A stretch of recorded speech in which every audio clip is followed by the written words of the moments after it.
Foreign Policy, a critical look at Canada's role abroad. And I am Eve Engler.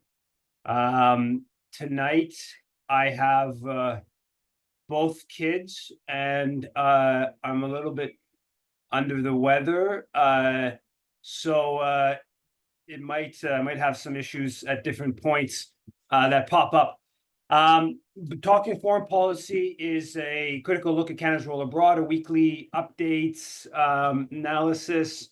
There's lots of developments this week. Actually, fortunately, a couple pretty good developments that we will get to.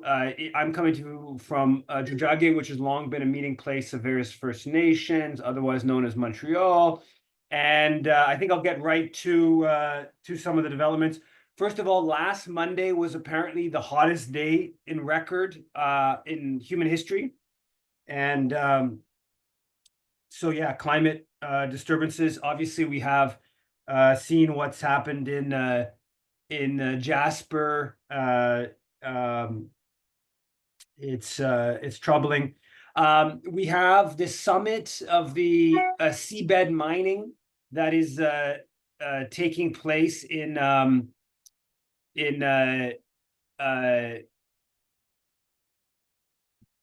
Jamaica, and apparently, according to a Financial Times article, there's now saying dark oxygen find fires, ocean mining debate. And so we know so little about the sea, and we've explored so little about it, but we have these mining companies with Canadian companies right at the center of it who are really pushing to get down into this area that is we don't know much about, and is very likely to have very big ecological impacts that we can't even really kind of assess at this point. The New York Times published this piece, kind of a grisly piece titled "Missing Women, Body Parts, and a Curious Confession." And I came across this a couple of weeks ago. It was this amidst the protests in Nairobi in Kenya. There was a claim that this guy confessed to killing like 43 women, I believe it was. It was on Al Jazeera. I saw it on Al Jazeera quickly. Now the New York Times kind of goes into it, and it comes across as very questionable. It's right next to a police station. Everyone who is next to the guy who is supposedly confessed, they say there's like no way he could have done this when they lived in the neighborhood and they didn't hear anything. And I've wandered around a lot of these poor neighborhoods in Nairobi, and I can tell you it's very hard to imagine you'd be able to bring people in and kill them without anybody in the area knowing. But anyways, the basic point of the story from our political purposes is that it seems like the Kenyan police are kind of like in on it in some way, or they've set this whole thing up. And of course, the Kenyan police been dispatched to Haiti, and the Kenyan police have been, killed a whole bunch of protesters recently. And so the story does actually highlight that point, that this Kenyan police are not exactly the most sort of trustworthy entity, and yet they've been dispatched halfway across the world with the Canadian government supporting that to sort of administer what is essentially U.S. policy in Haiti. The National Post had a front page picture on Saturday of Wab Kinew, the premier NDP premier of Manitoba, and the headline was "Canada's Most Intriguing Politician." Manitoba Premier Wab Kinew is the new Democrat who shaved the provincial gas tax, shrunk the deficit, embraced the flag, and wants to meet NATO spending targets. And so I was like, I got a sense that Wab Kinew wasn't doing very, I didn't like him very much. But the National Post really confirmed that when they have him front page, big profile, and celebrating all the stuff that he's been doing. So today, I haven't posted it yet to Twitter or social media. I was able to catch up with Jagmeet Singh at a event he was doing with Craig Sauvé NDP staffer, former city councilor here in Montreal, is going for an NDP position. Who I, obviously support him. I want him to win the seat over the Liberal candidate.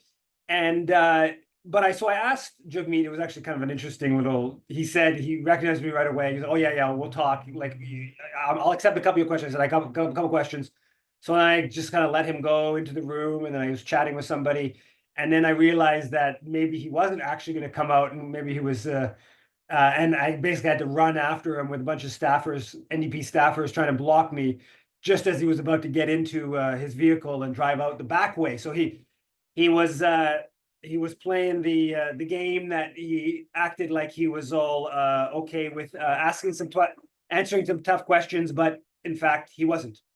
Now, so I asked him about this whole question of the 2% GDP on military, and how the two NDP premiers in BC and Manitoba had come out and signed the statement in favor of this 2%, and in fact pushing it quickly, the 2%.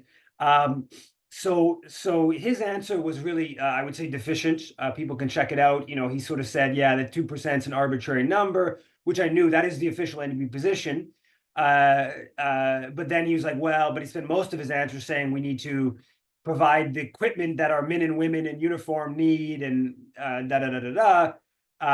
which is obviously, the constant line of the militarists. What that means, of course, is, that can mean warm jackets for the winter to stay on their bases in Canada, or it can mean Tomahawk missiles so they can go and patrol the Mediterranean and threaten Iran, right? Like the best of what, to protect our soldiers can mean lots of things. It's obviously a kind of a meaningless comment, but it fits this line of we need to basically spend more money on the military without being specific about that. Oh, and I should say, and I kind of tying into the intro, the real question I asked it, the starting premise of the question is in the context of, Jasper being largely wiped out, these Indigenous communities, multiple communities in the area having been evacuated. This notion of security, like how can you claim that the security threat that Canadians are facing is not principally the climate crisis, and is in fact joining the US to stoke a war with China, right? Like this is to me, this is just so stark. And so, we're not talking about $20 billion a year in every year. Not like when we hear these numbers about the military, we often forget we're talking about like when the 2% GDP would be 20 more billion, a bit more than 20, right away, tomorrow, every year from then on, and with a growing amount as GDP grows. On top of the 40 billion that's already, when no one's saying like let's put 20 more billion every year into adaptation of climate disturbances. Anyway, so Jagmeet Singh was wanting. It wasn't. I actually kind of expected him to a little bit better answer than that, but it wasn't totally horrible. But First Quantum, big Vancouver mining company, they signed a deal with a Chinese company. The business section of Globe had this on, I think, maybe on Friday. And it's controversial, right? Because there's this whole push to protect, to block out Chinese companies from buying up Canadian companies. And this Chinese company's bought a stake in First Quantum, and that's becoming an increasingly politicized issue that's very closely covered in the business press. The Globe and Mail business section also had a piece. I forget what day it was. It said it's vital we reset relations with China for the sake of the economy, right? And so the capitalists, it's really clear the capitalists are very divided on the China question. There is a big chunk of Canadian capitalists who just want to do business with China. The Canadian mining companies that want Chinese companies to be able to buy stakes in their companies, want to be able to sell their minerals to China. They want to sometimes sell out their mines or the whole company to a Chinese company. They want to just, as they do, these junior companies that make lots of money by having bigger companies buy them up. So there's a real divide in the business, in the corporate establishment, and it's a really important point. I did an interview with Dmitry Laskaris a few weeks ago on the foreign interference question, and he pushed back the start of the interview on this idea that the bill C-70, that he was basically arguing that this stuff is directed at, and the sort of China scare is directed at like a sort of the anti-imperialist movement that's pushing back on China for sort of like, let's not go to war kind of dynamics. I don't actually think that's correct. I think the most of what's going on here with this sort of anti-China and the kind of McCarthyite element on that is actually targeting establishment-y sectors, right? They were able to do that with, if you go back to the Meng Wanzhou thing, you had a whole bunch of really prominent liberals like Chrétien and these types, prominent Canadian politicians, business people who came out on that issue, and so the China question really divides the foreign policy establishment, and a big chunk of the sort of fear mongering is really designed to actually scare those sectors into silence. I would love to believe it's because our crowd is strong enough, but I don't. Unfortunately, we're not. Maybe on the Palestine issue, we've gotten some degree of mass strength, but I'm not sure that's the case on most of these other issues. But the New York Times published a piece titled "Critical Gap in Democracy Doesn't Faze Canada's Leaders." And it's kind of a foreign interference piece, but with the kind of focus on how the nomination battles, the riding nomination battles, can be sort of like jigged by busing people in. Obviously, the Hang Dan business about apparently the consulate bust people in to help him get elected. That's still their kind of central interference claim or the proof. It's one of the strongest ones they seem to have. And it goes into the whole foreign interference. I agree. I actually do agree that there are real issues on the whole question of how nomination process. The party leaders can just appoint people. Then there's all kinds of shenanigans that can go on at the nomination meetings, and there's lots and lots of evidence that it's not a very democratic process, and in some cases it matters quite a bit because excuse me, lots of seats there, it's the battle is really over either being the liberal candidate or some with the conservative candidate, and a few I guess with the NDP, and they're pretty much guaranteed seats for those parties. So it is a place of interference. Now, in the piece, it ends off with Elizabeth May quoted saying, "We need to act," and basically saying Elizabeth May is the only party leader that's willing to sort of like take this seriously. All the other party leaders want to keep their control over the nomination process and this and that. And it ends with Elizabeth May saying, "We need to act as leaders and send the message loud and clear that no, Canada's not a soft target for foreign interference." So you really have Elizabeth May just like totally like echoing this whole line, this big issue with foreign interference, we're a soft target, all this kind of business, which I find a little bit obviously unfortunate that she's pushing that. About a week ago, there was a story out in that the Philippines is eyeing defense pacts with France, Canada, and New Zealand. And Canada signed some intelligence support for the Philippines recently, and the U.S., of course, is increasingly militarizing more bases in the Philippines, is drawing the Philippines really into its Japanese and South Korean kind of allies targeting China. I think Philippines has really become kind of a third anchor in Asia, I guess, obviously alongside Australia and New Zealand. And apparently Canada is going to maybe signing a defense pact with the Filipino government. There was a report about the NORAD intercepting not intercepting, but that the Russians and the Chinese were doing some joint exercises, and that they entered the Alaska Air Defense Identification Zone. And there was quite a bit of press, particularly the U.S. press. The Canadian media covered it, but not quite as aggressively as the U.S. media. The U.S. media covered it a lot, which means, of course, that the Pentagon was trying to hype it up. And antiwar.com explained a bit more about this, where what they called it, the Americans call it the Alaska Air Defense Identification Zone. And they showed a map in antiwar.com. It's like this huge area, very far from like right next to Russia, basically. And this huge area far from the land, from Alaska's land. And so the Chinese and the Russians didn't deny that they were doing exercises, but they were like, we weren't in any way close to violating of any of the international norms. But of course they're trying to hype the question up. So the next, I guess maybe it's next August 6th.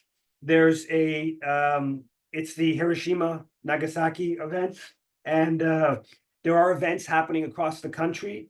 There's a big thing in Toronto that I wanted to draw people's attention to. I got an email from Anton, activist on nuclear issues, and of course he points out that NATO is a big obstacle to Canada signing the Treaty on the Prohibition of Nuclear Weapons. On the note of NATO and the NATO proxy war, there was a poll that antiwar.com quoted. They polling Ukrainian public, the public that's in the territory still controlled by the government of Kyiv. And they said that 32% of respondents agreed that Ukraine could give up territory to achieve peace quickly. 55% were still saying they were opposed. But the main issue here is that the same question was asked by the same firm back in May of 2023, and at that point it was only 10%. So quite substantive increase. The story quoted another poll saying that 44% of Ukrainians in areas behind the front line believe it is time to start peace talks, while 35% are opposed to the idea, 21% undecided. So the Ukrainian public is clearly moving towards sort of more, I don't know, I would call it a sort of sober analysis of the situation. Unfortunately, a lot of people have been killed in this process. Yeah, so that'll be interesting to see the Canadian government's kind of reaction to that. The Ottawa Citizen published a piece titled "Names of Nazi Collaborators Scrubbed from Monument," and apparently this Estonian kids camp, they list people who fought for the Waffen SS as freedom fighters, and 4 different individuals are named as freedom fighters. And of course, we know that a bunch of the Eastern European Canadian communities have quite historic ties to sort of far right Nazi forces. The Le Journal published a piece titled "Bientôt la conscription." So soon we're going to have conscription. And it was I thought it was kind of an interesting piece because I talked about it. There was a few weeks ago, there was piece in the Globe Mail, the Toronto Star, National Post, I believe, all kind of raising the idea of conscription. This piece in Le Journal is a lefty Quebec nationalist publication. He says that, and they put this on the front page of their printout, which is actually, they distribute quite a few thousand across the province. But what I found interesting about it is he of course, I hadn't really connected these dots, but he brings up the sort of the nationalist element, the history of opposition to conscription in Quebec.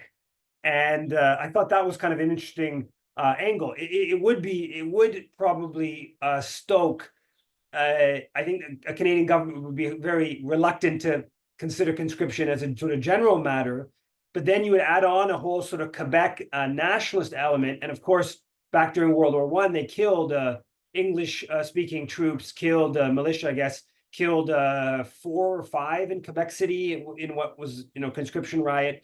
So there's this whole history in Quebec around conscription that would cause a whole interesting kind of reaction.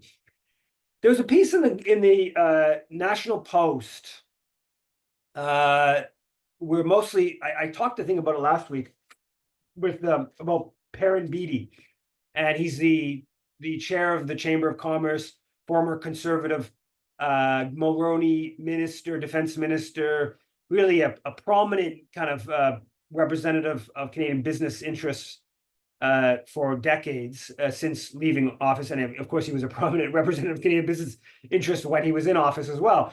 But so he has this piece, he's quoted in the National Post about needing to speed up the strategy with the new NAFTA review, all kind of freaked out. This NAFTA review is coming up in 2026. We don't know what's going to happen in the U.S.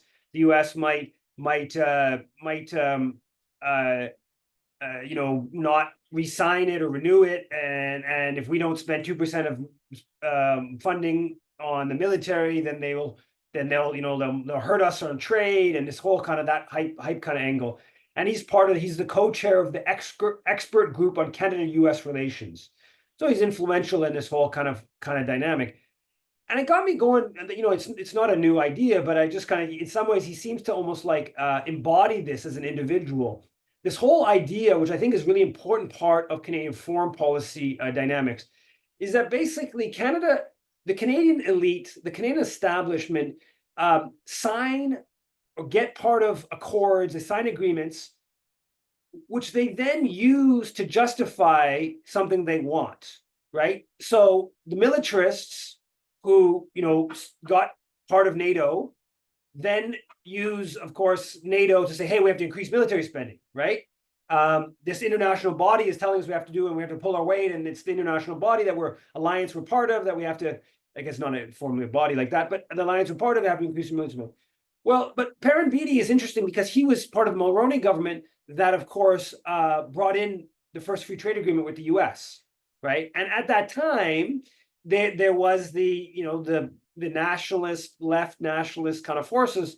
They were pointing out that what will happen is that we're just going to give the U.S. more leverage, and that will make Canadian foreign policy and policy in general more subservient to U.S. interests if we sign this trade accord. That will just give them more leverage, right? But so to me, it's like you see this guy who was part of a government 30 years ago or so that pushed this trade agreement, and now he's using this trade agreement, this sort of dependence, to push military. He had a white paper back then, which was of course a militarist white paper pushing more military spending, and so I think that really kind of generalizes with how a lot of how Canadian foreign policy is structured. It's like these elite sectors, they want to have the U.S. They want to justify their pro-military policy by saying the U.S. is pushing us to do that. There is a truth to it. The U.S. is of course also pushing us to do it. I'm not denying that dimension, but they are going out of their way to create the conditions that give the U.S. more leverage to push that type of policy, because they already support that type of policy, right? So so I think that's an important element to kind of like consider and think about on all these dynamics with the NATO question. Also, on a little bit of an aside thing, I was kind of thinking about this with some of the. I think there's a little bit. I got a bit of pushback on some people with the NATO and connecting to Mexico, and Mexico spending less on military, and they were sort of saying, well, it's because of NATO that this is pressure, and it's because we're part of NATO. I think, I agree that NATO is bad. I agree that Canada should withdraw from NATO. I agree NATO should disappear. But I also think that if all that happened, like the underlying foreign policy pushes would still be there, right? So we could withdraw from NATO tomorrow, and that would be a step in the right direction, no doubt. But it wouldn't fundamentally change some of the other dynamics, right? And it's like that's how it goes with the wars too, right? If they can get a UN cover the U.S. would prefer UN covers. UN mission goes in, overthrows the government, whatever, goes to war, whatever, right? Like Korea, historically, Haiti with the coup in 2004, whatever, right? If they can't get a UN cover, then they want a NATO cover, right? Then they want to, it's the NATO alliance has come together and done this together. If they can't get the NATO, then they'll go with, okay, well, it's the ad hoc coalition of Canada, the US, Britain, right? So I think that it's not to say that we shouldn't, of course, be totally hostile to NATO, but I think we should also that these alliances also serve a sort of justification purpose for elites, for establishment, that they would, pursue a lot of these measures kind of anyways in different forms. Venezuela yesterday had a election, and the Maduro won. The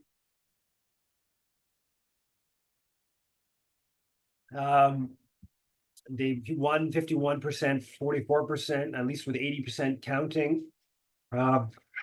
This is the media is, of course, framing it as it had to be fraud because all the polls showed Maduro having 4% of the vote and the opposition guy having 90%. Literally, I saw numbers were saying that, like, Maduro only had 14%, the other guy had 60 or whatever.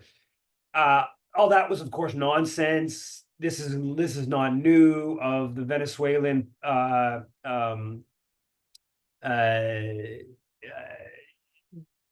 polls being highly politicized. This has happened in every election. Goes through this. So this is not a surprise. I'm not. It's possible there's some fraud. That's always a possibility. The Carter Center back in 2012, 2013 said Venezuela had the best election system in the world. It has a very elaborate process of checking. I think it's widely considered cutting edge.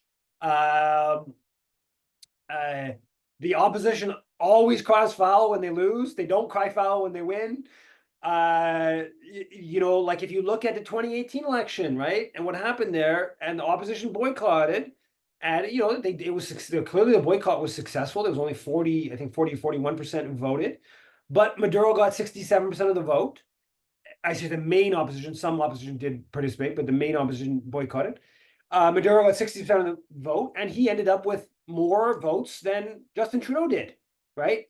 Of a higher proportion of the adult age population than Trudeau did in 2019. So, the claim that Maduro and Chavismo and the Bolivarian Revolution have no support, it's absurd. The voting today or yesterday was about, I think they said 60%. So a lot of people didn't vote. Why they didn't vote, I don't know. My guess is that a lot of people didn't vote because there has been a real, wild, extreme economic collapse in the past. It's gotten, last couple of years, things have gotten a bit better, but it was, really stunning collapse. There's no doubt about that. And generally people would be, well, the government in place is sort of, responsible. And it makes total sense to me that there would be a lot of discontent over that. The flip side to that is that the opposition has largely supported those sanction policies that have been central to the economic collapse.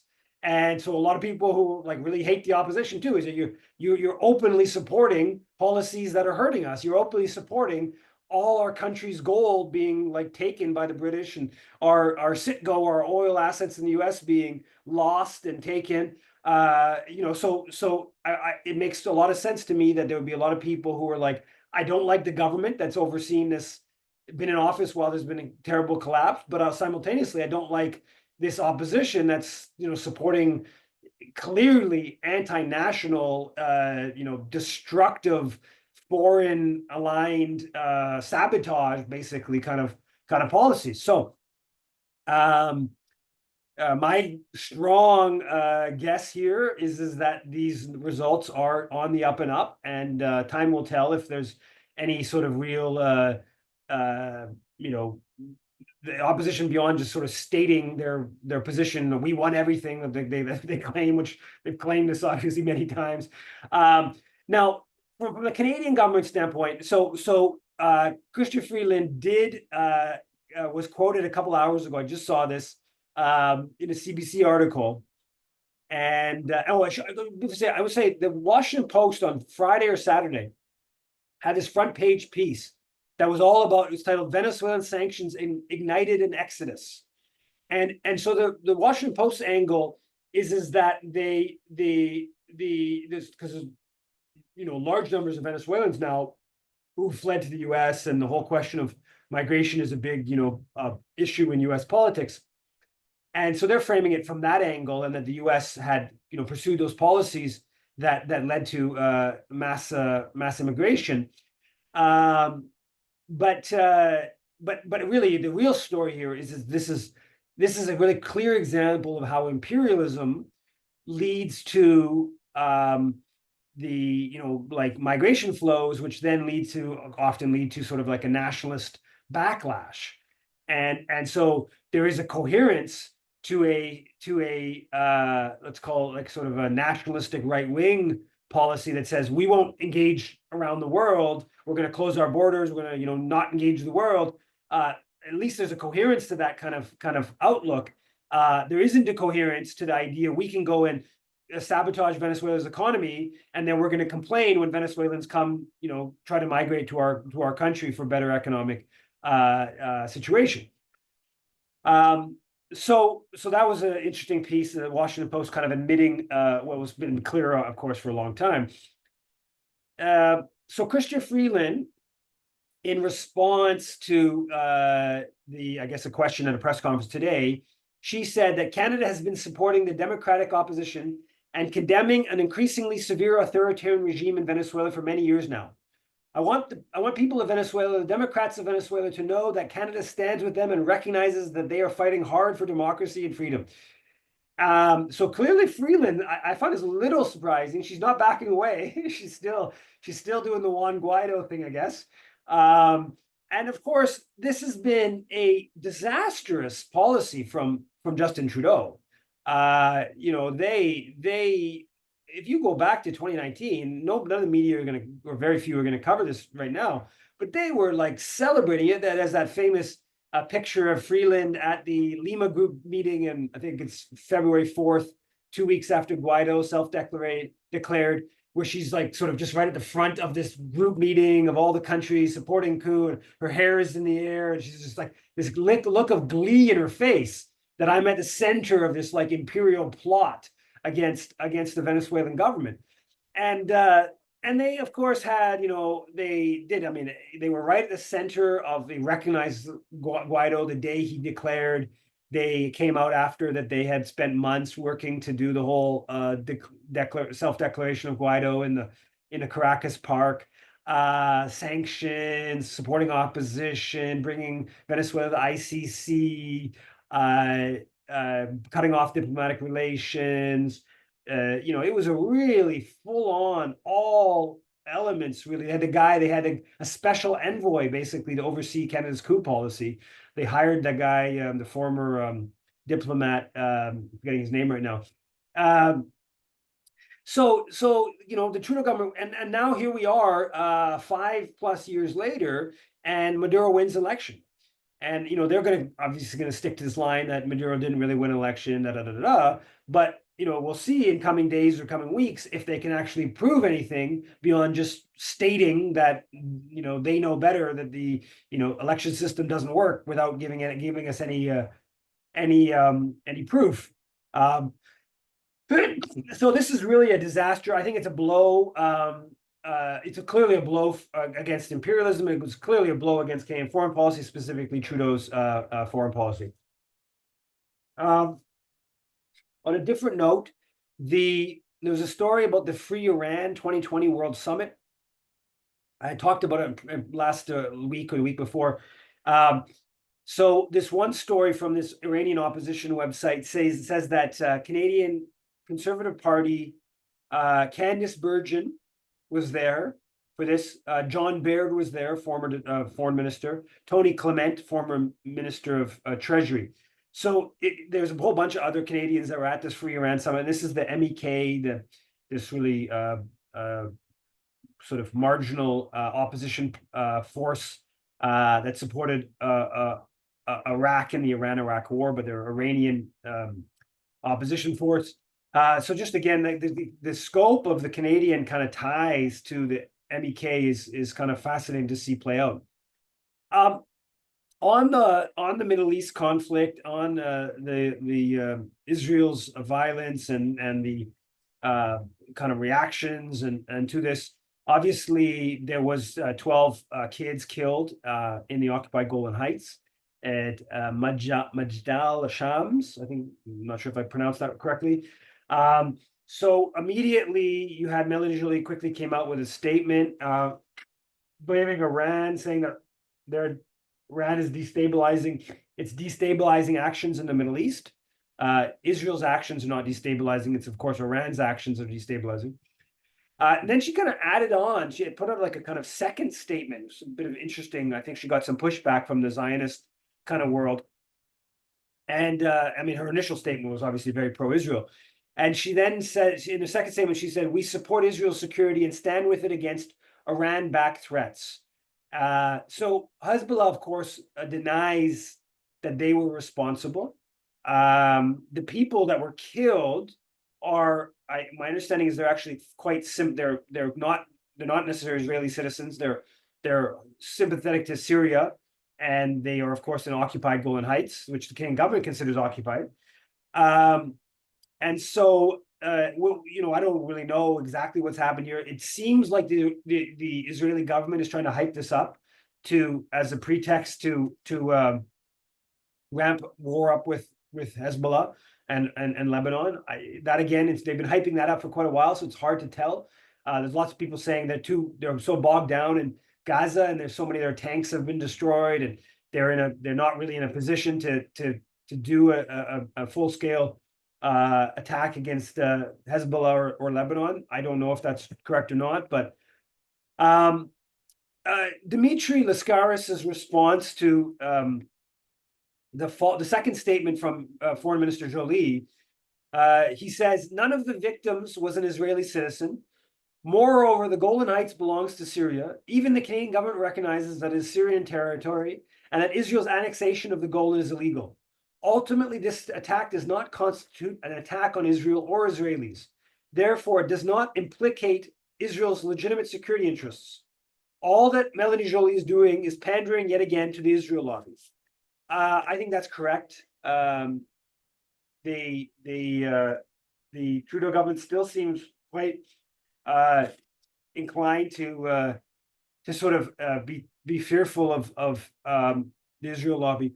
Now, on the note of the International Court of Justice ruling about the occupied West Bank being well occupied and all illegal, they took forever to come out with a statement, but they finally did do a joint statement with Australia and New Zealand that mentions the ICJ ruling, just sort of mentions it among a series of measures.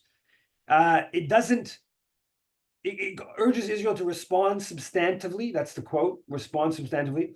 It doesn't make it clear that the ruling is that, or I think it's the advisory opinion is that all of Israel's presence is illegal, and that actually there should be reparations. So that's interesting. Israel blew up a Canadian-funded, back in the late 90s, water treatment facility, which I guess it became kind of cutting edge. It has solar panels, and the Israeli engineer corps, they showed a video, they just blew it up in Rafah, and you know, I'm sure they claim some justification, but it's all part of the genocidal policy. And you're seeing these stories about the polio, just totally stunning, polio emerging in Gaza, and the health consequences. Clearly, there's going to be hundreds and hundreds of thousands of people that are going to die as a result of all the consequences of the destruction of water, healthcare, food, etc. But there's apparently still been no Canadian media attention about this, the Israeli military blowing up this Canadian, what they called it, the Canada Well in Rafah, that was funded by CETA, the Canadian aid agency. Apparently still no Canadian media has covered it. On the note of the left and Zionism. You have Olivia Chow, the former NDP MP, mayor of Toronto, is going to be participating in this event. I guess on Wednesday with all of the Zionist groups, the pro-genocide groups, the more extreme ones, not even just like CJA, but even the more extreme ones where they call them CAFI, something, Canadian Association of Anti-Semitism. I forget the name of it. It's just even more extreme than B'nai B'rith or apparently Olivia Chow is going to participate. The JNF is on that. JNF, of course, is an explicitly racist organization. We'll get to that in a second. David Puglisi. I mentioned David Puglisi, the story about the Estonian Nazi, the Estonian summer camp with the Nazi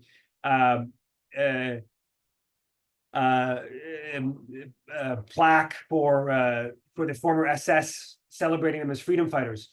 Now, Puglisi writes this piece in Ottawa Citizen, and I think it's a good piece. I think obviously, if there's Estonian summer camps that are celebrating former SS officers or whatever, that's should be a news story, and there should be pressure brought to bear against that, and etc. Now, what I find really objectionable, and still it speaks to where things are at still in kind of progressive. Puglisi is, he's the best end of the reporter in the Ottawa Citizen.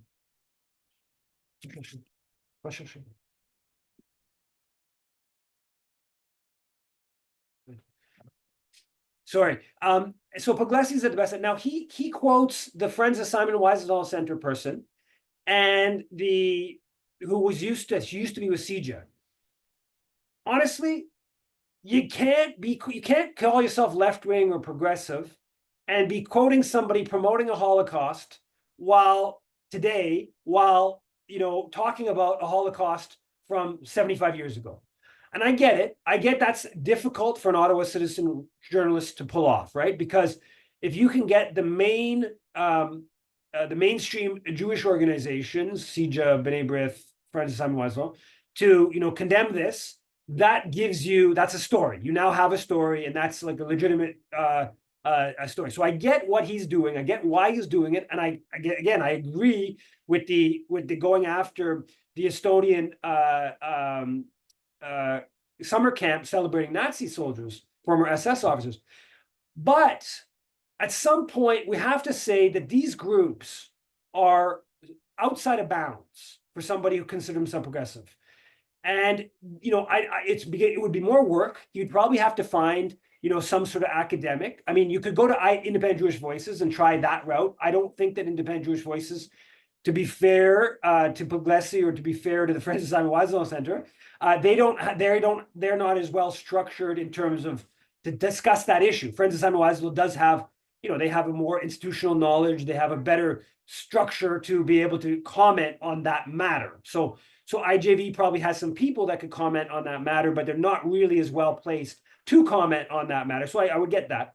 And Puglisi would probably get some pushback, or would be more likely to get some pushback from his superiors at the Ottawa Citizen if he turned to Independent Jewish Voices. The other way of doing it would be to go to find some academic, probably, preferably a Jewish academic that was, some of its research was on, or their research was on, the Nazi Holocaust, or, whatever, right?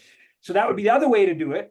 But at some point, we have to stop, and we have to criticize people who consider themselves sort of left-wing to be quoting these people while these people are promoting the Holocaust. I mean, there's got to be some line there where we just say that's, no longer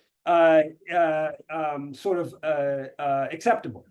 Anyways, that gets me into a positive development this week, which is the Jewish National Fund lost its. It was reported that they've had their charitable status revoked, and they are pursuing it legally. So it's not 100% confirmed here, and that is important to make clear. But sorry, I'm finding that this is, I'm not sure if you're having difficulty. I'm not sure if my Wi-Fi is slowed down here or something, but feeling increasingly like it's being moving very slowly. So um, the Jewish National Fund had its charitable status revoked, which is a very good thing. It's not 100% confirmed because they are pursuing a legal battle against the Canada Revenue Agency for having lost their charitable status. But there is obviously they have the possibility of winning this legal battle, but this is quite a ways down the process, and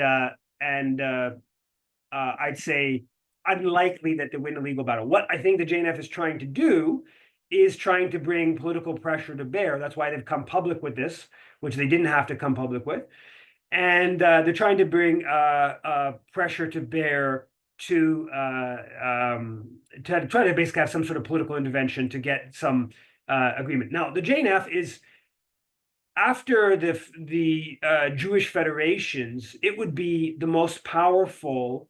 Maybe the CIJA sort of somewhat connected to the Jewish Federation, but it would be the most powerful of the charities, even more so than I think than the Hesek Foundation. Maybe not the Heather Reisman and Jerry Schwartz, because the Jewish National Fund has had like all the prime ministers have participated, spoken at JNF events over the years. Tons of ministers, and this goes back decades and decades. And a lot of the Jewish National Fund, a lot of the Canadian prime ministers had like JNF parks and different things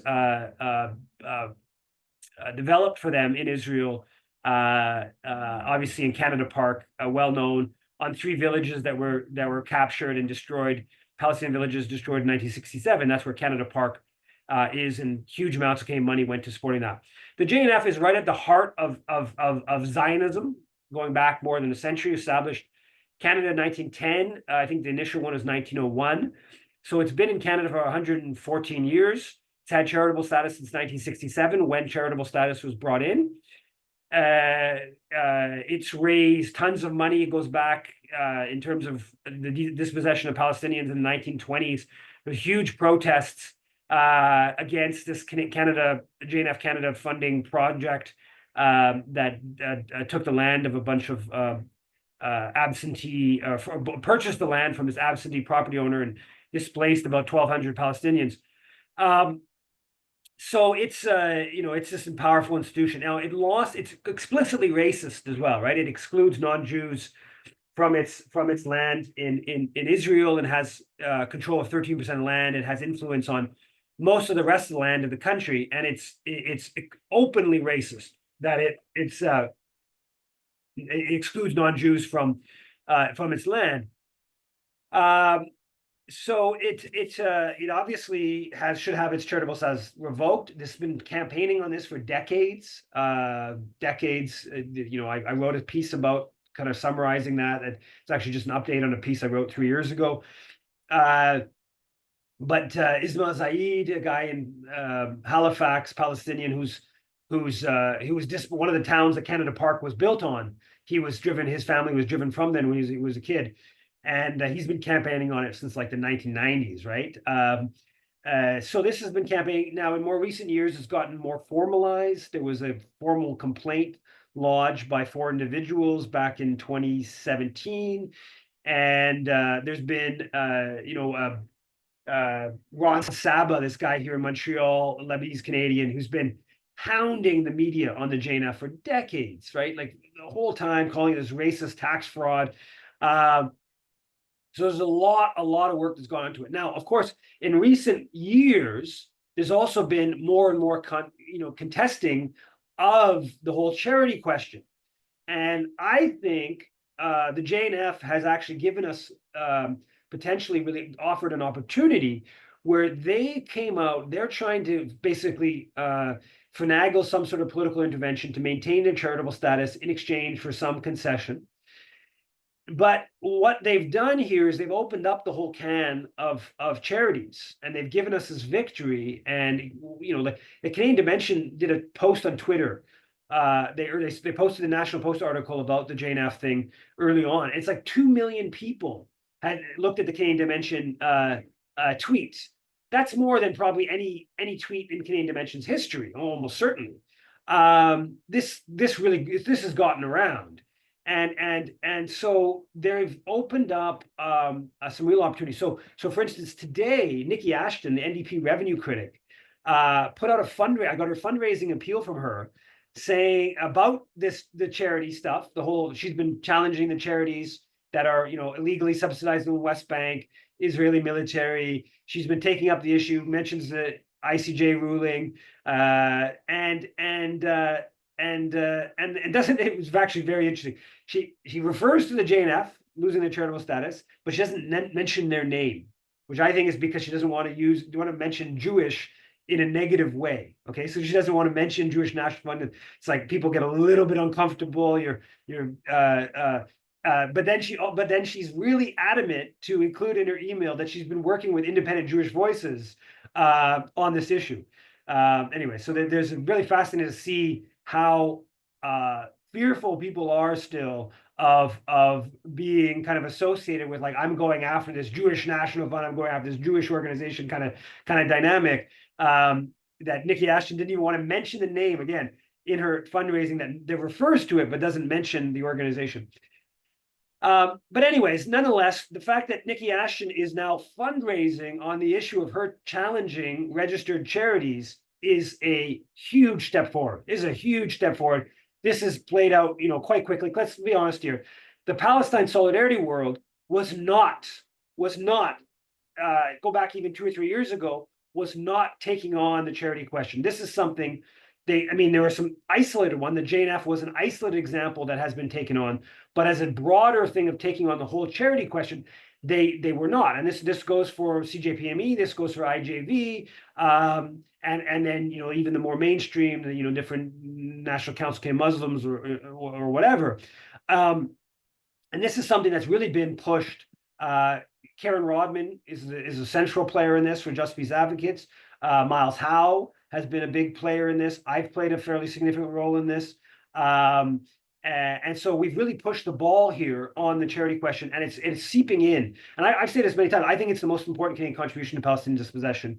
And I think the JNF has given us this real opportunity to not only solidify them losing their charitable status, but to open up the whole question and to really put more pressure on the CRA to go at these other charities. I had the opportunity on Tuesday to ask. I found the press conference for Marie-Claude Bibeau, who's the head of the revenue agency, in charge of the revenue agency, the minister, and ask her about these questions about the charity. Her answer is not. It's not good. She doesn't say that we're gonna. I'm concerned about the charities violating Israel-focused charities violating CRA rules, but it's not also totally terrible, but mostly she wants to avoid answering the question, just sort of babbles around. On the note of the positive before, just finishing off here, I've gone on too long again. Montreal signs, these traffic signs were repurposed, saying there's traffic ahead or detour or whatever. They repurposed them with Free Palestine, Escalate Now. I think that this message was globalized intifada, I think what they said. And there's total freak out from the pro-Israel people on this. OPSU, the public sector union, passed a boycott resolution. There's some stuff on Dalhousie. Looks like I don't know, maybe last night or this morning. There's a push against the encampment at Dalhousie University. I don't know where things are at with that. Also, I just wanted to mention that peace activist, environmental activist Tamara Lawrence had her Twitter account suspended.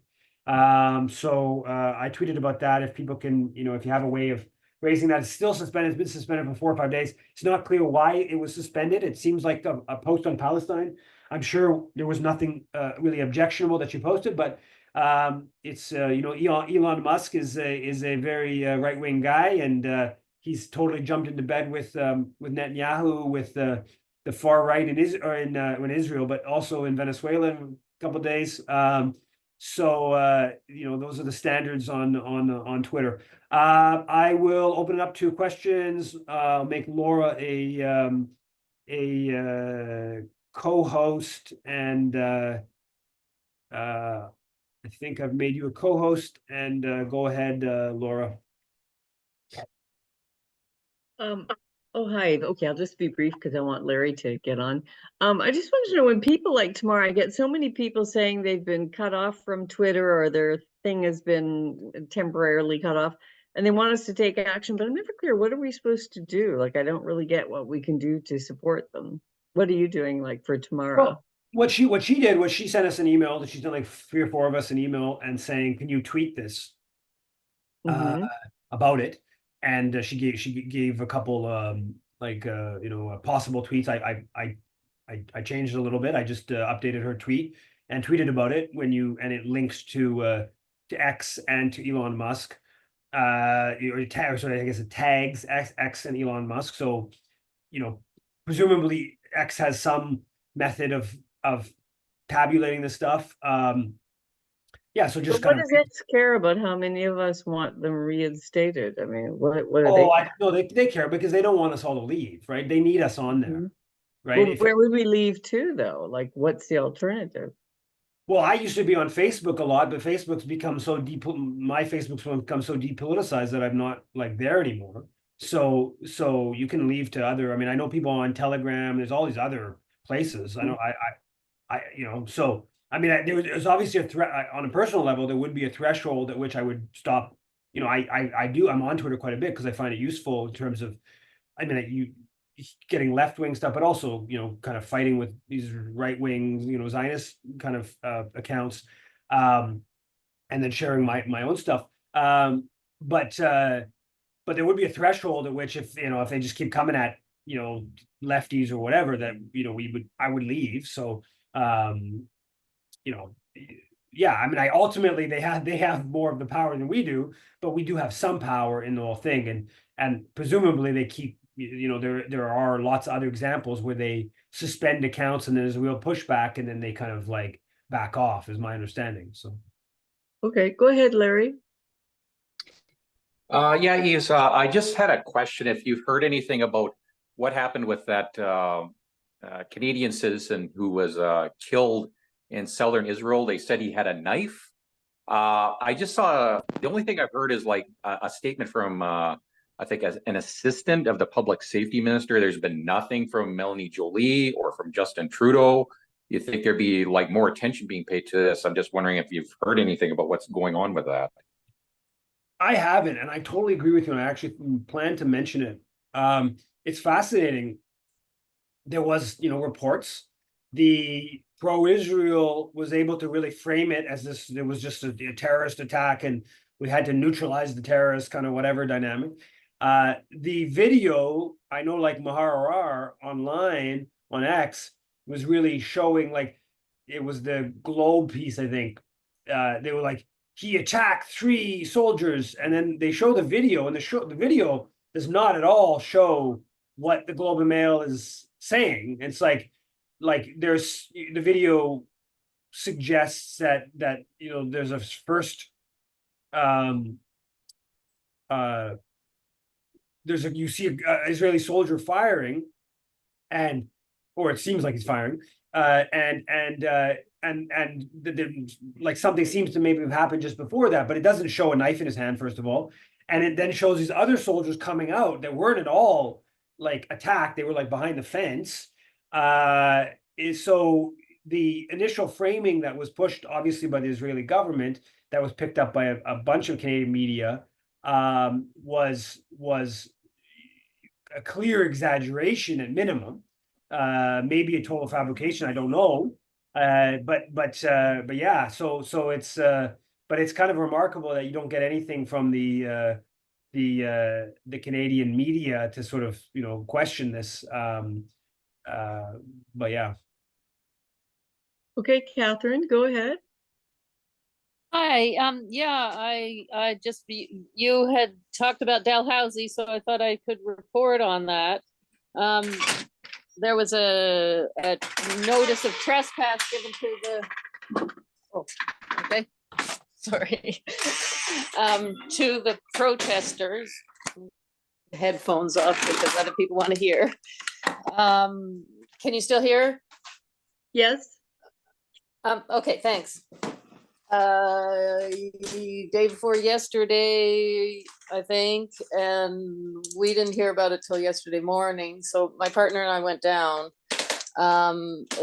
We were told while we were at the encampment that the lawyers thought this trespass notice wouldn't hold up in court, but anyway, what happened was the security. Well, they had a rally. A protest came and ended at the encampment, and then there were people who were already there. So it was supposed to be for 7 p.m. yesterday evening that everybody was supposed to be out of there, and instead, many more people came. People were saying maybe 200 were there, and there was a big rally and teach-ins, speeches, and Catherine, you seem to have gotten muted or something. We can't hear you. lots of chants and music, and then people stayed up, and there was a little more people on watch. And then there was a noise complaint, I guess, in the evening. So all these cops started coming, and it was, kind of the worry, are they coming to shut us down? But no, it was a noise complaint. So they toned down the noise a bit. And then